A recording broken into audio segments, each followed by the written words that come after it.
The NBA Finals are finally here. The Boston Celtics hosted the Dallas Mavericks in a highly anticipated Game 1. The Celtics, fresh off their Eastern Conference victory, were eager to make a statement. They faced a Mavericks team brimming with confidence after their impressive playoff run. The atmosphere in the TD Garden was electric, with fans on both sides buzzing with anticipation. The stage was set for a clash of titans in a game that promised to be a barn-burner. Jason Tatum was the undisputed star of the show in Game 1. He was in complete control from the opening tip, showcasing his offensive versatility and leadership. His ability to score at all three levels, driving to the basket, pulling up for mid-range jumpers and draining threes, kept the Mavericks defense guessing all night. He was also a willing facilitator, drawing double teams and finding open teammates for easy baskets. Jaylen Brown played the perfect Robin to Tatum's Batman. He attacked the basket relentlessly, using his strength and athleticism to finish through contact. His improved three-point shooting was also on display, as he knocked down several crucial shots from beyond the arc. Brown's energy and hustle were contagious, inspiring his teammates and igniting the home crowd. Together, Tatum and Brown form one of the most dynamic duos in the league. Their ability to score in bunches and create for others makes the Celtics a nightmare to defend. They have developed a strong chemistry and understanding of each other's games, which was evident in their seamless interplay on the court. The Celtics' defensive performance in Game 1 was nothing short of suffocating. They came into the game with a clear game plan, make life difficult for Luka Doncic, and they executed it to perfection. Marcus Smart, the reigning Defensive Player of the Year, was the primary defender on Doncic, and he was relentless in his pursuit.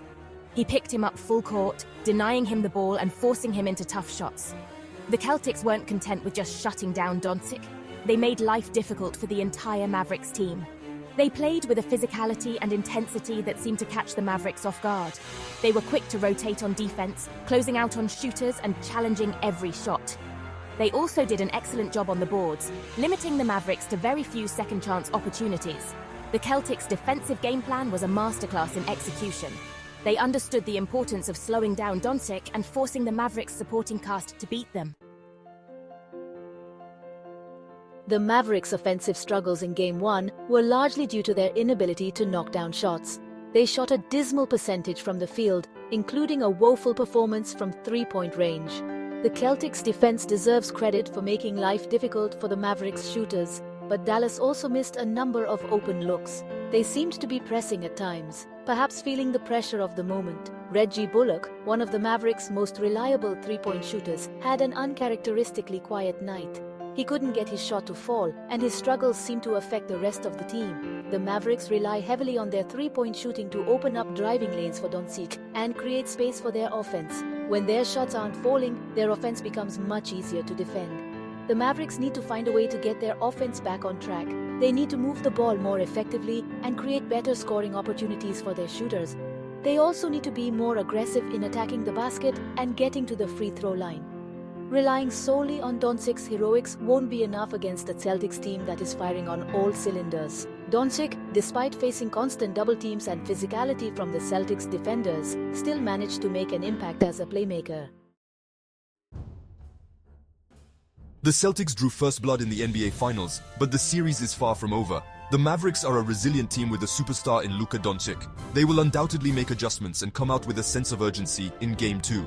The Celtics, on the other hand, will need to avoid complacency and maintain their intensity. The key for the Mavericks will be to find a way to get Doncic going offensively while also getting more production from their supporting cast. They need to find ways to free him up from the Celtics' suffocating defense and get him some easier looks at the basket. If the Mavericks can get hot from three-point range, it will make a world of difference. The Celtics, meanwhile, need to continue to play their brand of basketball. They need to defend with the same intensity they showed in Game 1 and continue to share the ball on offense. As long as they stay focused and avoid any letdowns, the Celtics will be tough to beat. The NBA Finals are just getting started, and this series promises to be a thrilling battle between two evenly matched teams. Game 1 was just a taste of what's to come. Buckle up, basketball fans, it's going to be a wild ride.